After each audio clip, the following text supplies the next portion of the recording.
এবার নবীজি বলতেছেন কুল হুয়াল্লাহু আহাদ আল্লাহুস সামাদ লাম ইয়ালিদ ওয়া লাম ইউলাদ ওয়া লাম ইয়াকুল লাহু কুফুয়ান আহাদ। বলেন সুবহানাল্লাহ। এবার ওই সাহাবী বলতেছেন ইয়া রাসূলুল্লাহ ইয়া হাবিবাল্লাহ, কি আমাকে শুনাইলেন তো আমার কলিজা পর্যন্ত ঠান্ডা হয়ে গিয়েছে। বলেন সুবহানাল্লাহ। এবার নবীজি বলতেছেন শুধুমাত্র কলিজা শীতল হয় না, এই সূরাটার পাওয়ার কেমন জানো?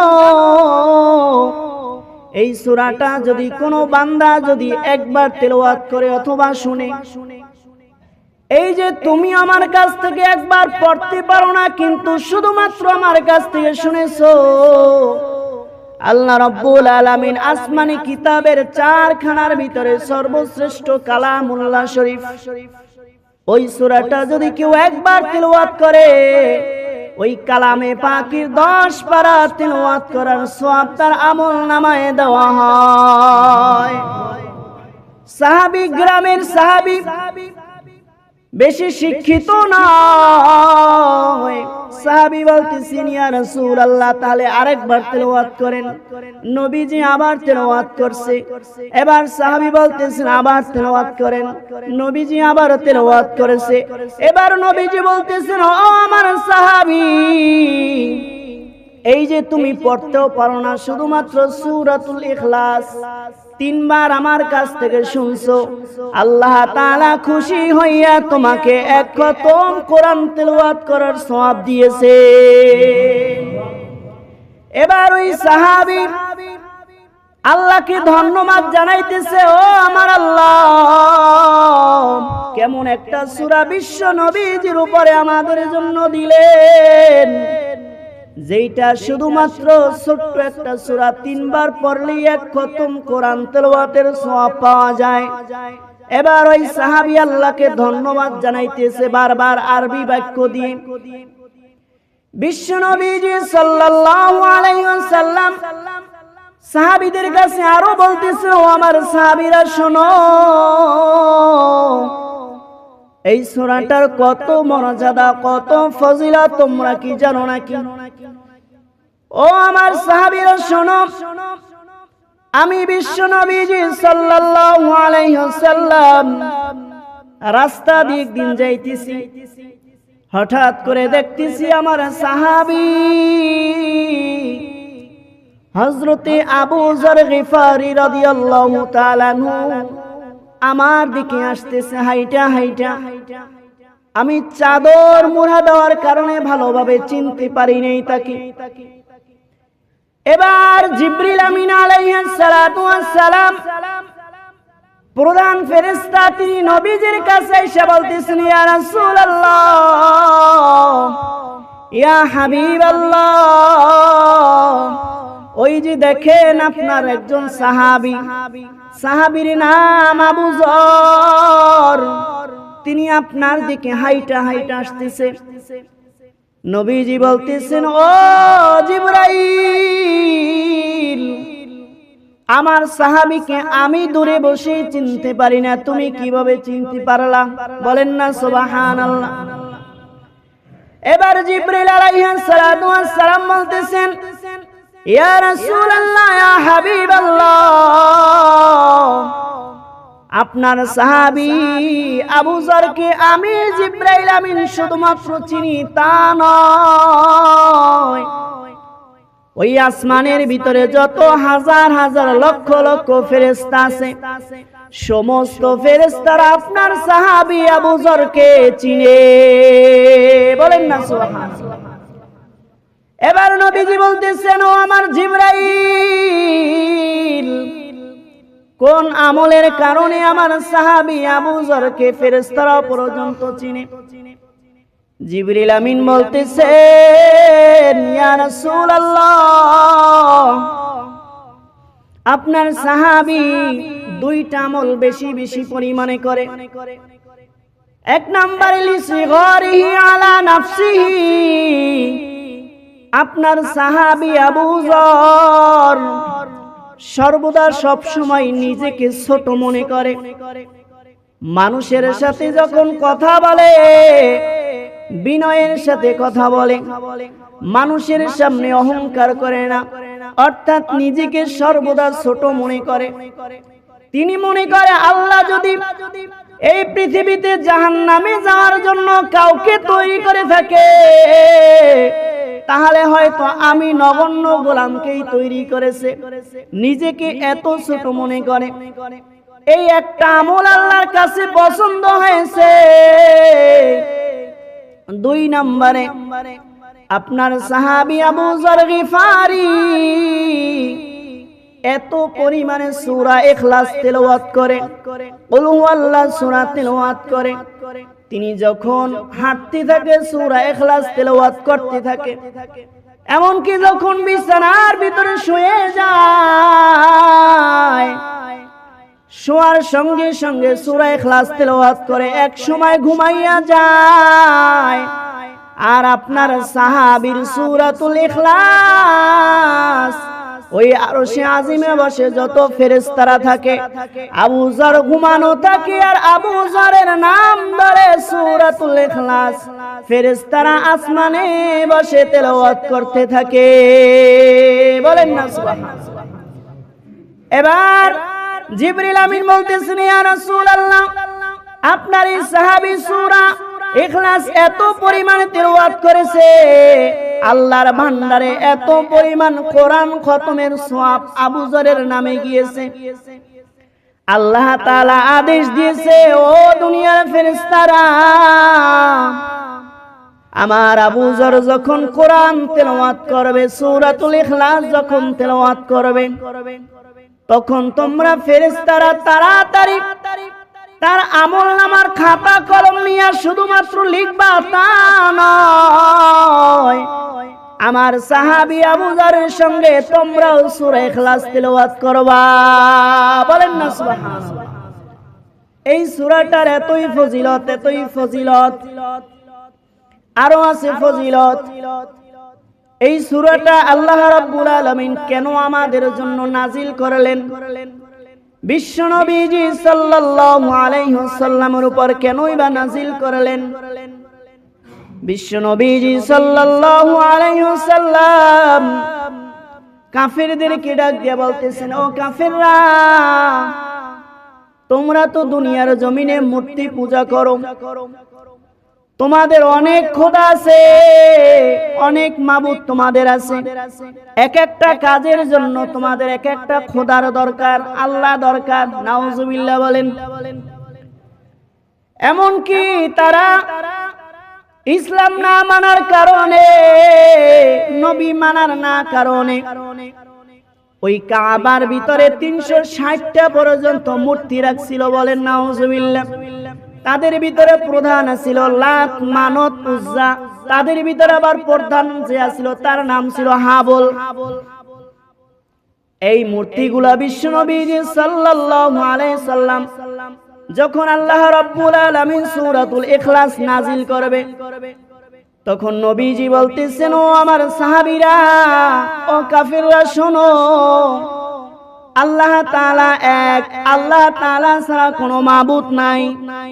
তোমরা যে এই শিরকগুলো করে থাকো, বিভিন্ন মাবুদের তোমরা ইবাদত করে থাকো, এটা শিরক, এটা আল্লাহ পছন্দ করেন না। এবার কাফেররা ঠাট্টা করে বলতেছেন, ও মুহাম্মদ, আমাদের তো এক একটা কাজ এক এক খোদাই করে দেয়, তুমি বলতেছো তোমার আল্লাহ নাকি এক? তোমার এক খোদা হইয়া এই বিশ্ব জাহানের সব কাজগুলি কিভাবে আদায় করবে? এরকম বিভিন্ন ভাবে বিশ্ব নবীজিকে বিরক্ত করতেছে, নানা প্রশ্ন করে।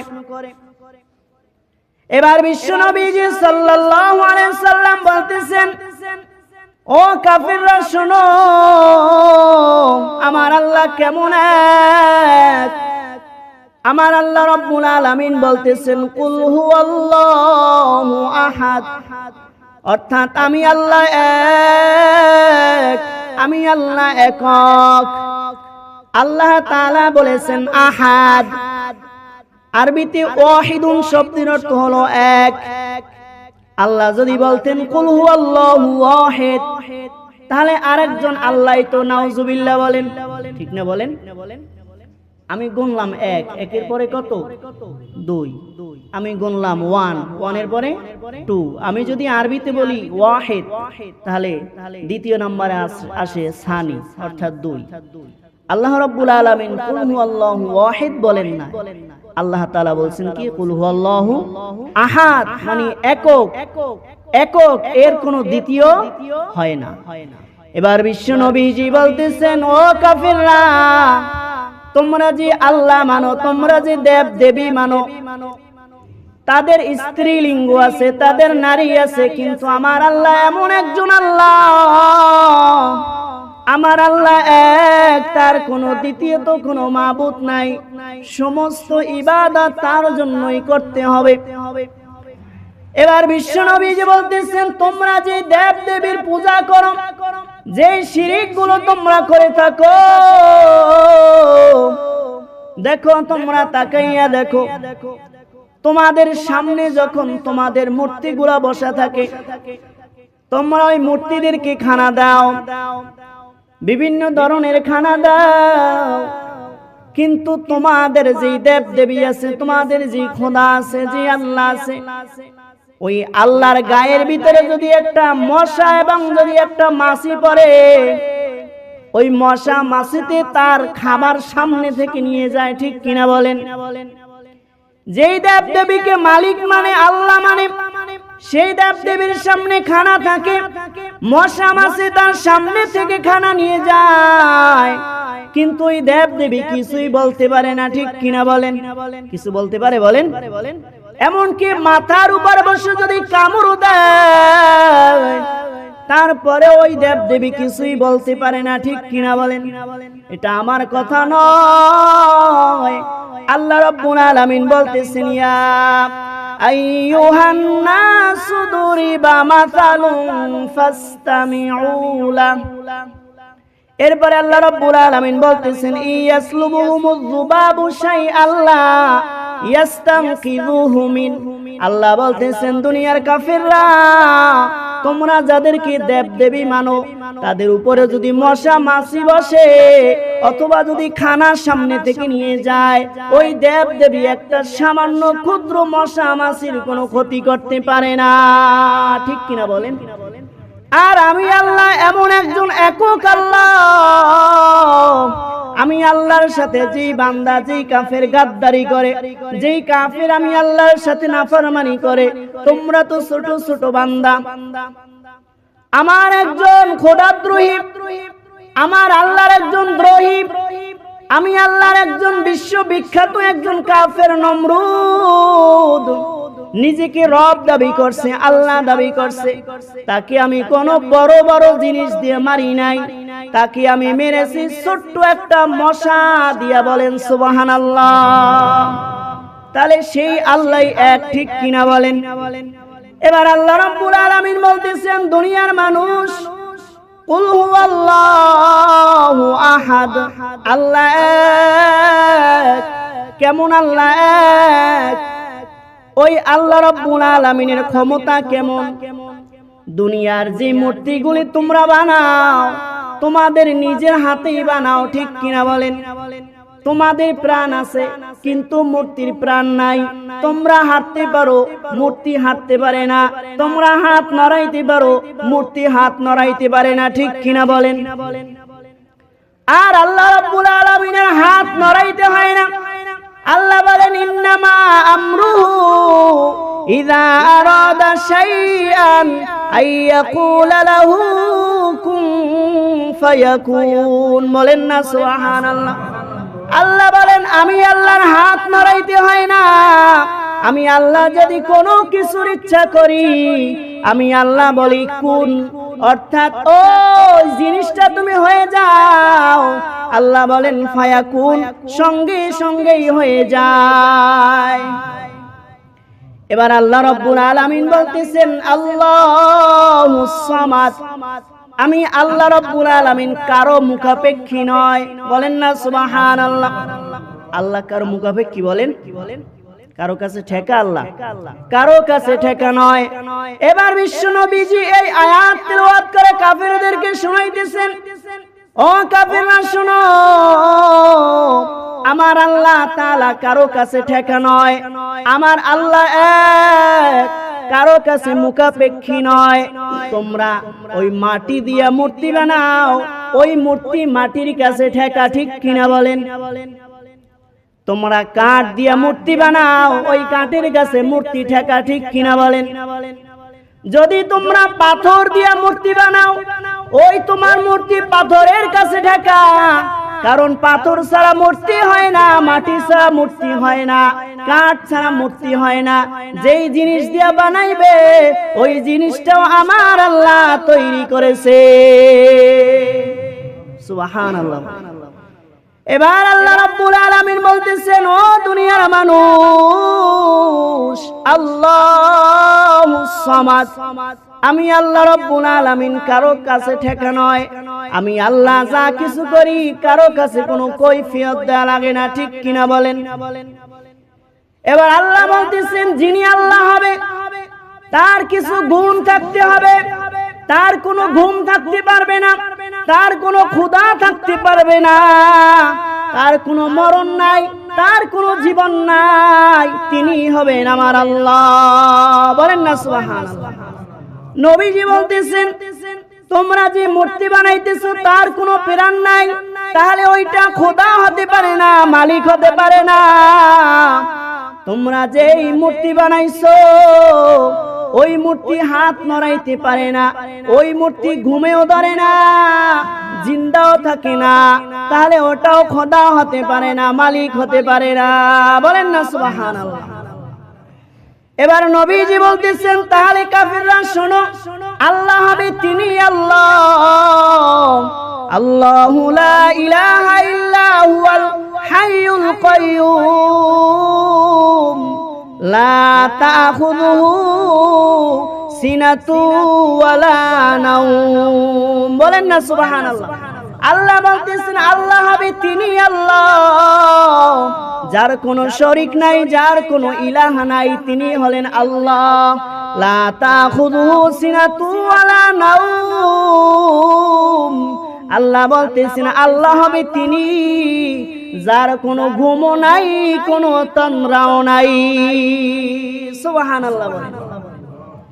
শুধুমাত্র ঘুম নয়, আমরা যে মাঝে মধ্যে মসজিদের ভিতরে এসেও তন্দ্রা যাই, সামান্য সময়ের জন্য তন্দ্রা যাই, আবার কেউ ডাক দিলে আবার হঠাৎ করে চমকে উঠি, ঠিক কিনা বলেন? আল্লাহ বলতেছেন, আমি আল্লাহ, আমার কোনো তন্দ্রাও নাই। সুবহানাল্লাহ। আল্লাহ রাব্বুল আলামিন বলতেছেন, আমি আল্লাহ তাআলা কেমন জানো নাকি? আমি আল্লাহ তাআলার জীবন নাই, মরণ নাই, আমি আল্লাহ হলাম আল হাইয়ুল কাইয়্যুম। আমি আল্লাহ তাআলা চিরস্থায়ী এবং চিরঞ্জীব।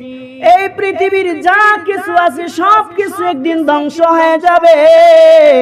আল্লাহ বলতেছেন, ওয়া ইয়াবকা ওয়াজহু রাব্বিকা যুল জালালি ওয়াল ইকরাম। একমাত্র আমি আল্লাহ তাআলা ওই কিয়ামতের ময়দানে বিচার দিনের মালিক থাকব।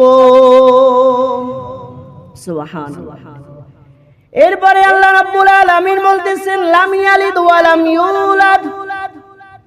ফেরেশতাদের নবীজি কাফিরদেরকে বলতেছেন, ও আমার কাফিররা শোনো, যিনি আল্লাহ হবে তিনি কাউকে জন্ম দিতে পারে না, আর তার কাছ থেকেও কেউ জন্ম নিতে পারে না, তিনি হলেন আল্লাহ।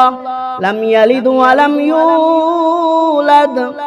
এরপরে বলতেছেন, ওয়া লাম ইয়াকুল লাহু কুফুয়ান আহাদ, অর্থাৎ আল্লাহর সমকক্ষ এই পৃথিবীতে আর কেউ নাই। বলেন না সুবহানাল্লাহ।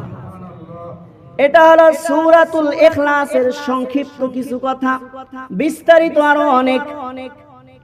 এবার আরেকটা ফজিলত বলে শেষ করব। বিশ্ব নবীজি সাল্লাল্লাহু আলাইহি ওয়াসাল্লাম মদিনার জমিনে একটা মসজিদের নাম ছিল মসজিদে কুবা, এখনো আছে, যারা হজ করতে যায় তারা দেখে। ওই মসজিদে কুবার জন্য মুসল্লিরা বিশ্ব নবীজির দরবারের কাছে গিয়েছে। ইয়া রাসূলুল্লাহ, ইয়া হাবিবাল্লাহ, আমাদের মসজিদে কুবা নতুন হয়েছে, নতুন তৈরি করেছে, আমাদের একজন ইমাম সাহেব দেন, যার গলার আওয়াজ হবে খুব সুন্দর, যার তিলাওয়াত শুনে, নামাজের তিলাওয়াত শুনে আমাদের অন্তর নরম হবে, এরকম একজন ইমাম দেন। এবার নবীজি বললেন, ও আমার সাহাবীরা, আমার সাহাবী আব্দুল্লাহ ইবনে মাসউদ রাদিয়াল্লাহু তাআলা আনহু, যুবক একজন সাহাবী, তোমরা তাকে নিয়ে যাও। তিনি অনেক অত্যন্ত নম্র এবং ভদ্র, তার কোরআন তেলাওয়াত অনেক সুমধুর। বিস্তারিত আরো অনেক লম্বা ঘটনা। আব্দুল্লাহ ইবনে মাসউদ রাদিয়াল্লাহু তাআলা আনহু মসজিদে কুবার ভিতরে যাওয়ার পরে মুসল্লিদেরকে নামাজ পড়াইতেছে, মুসল্লিদেরকে নামাজ পড়াইতেছে।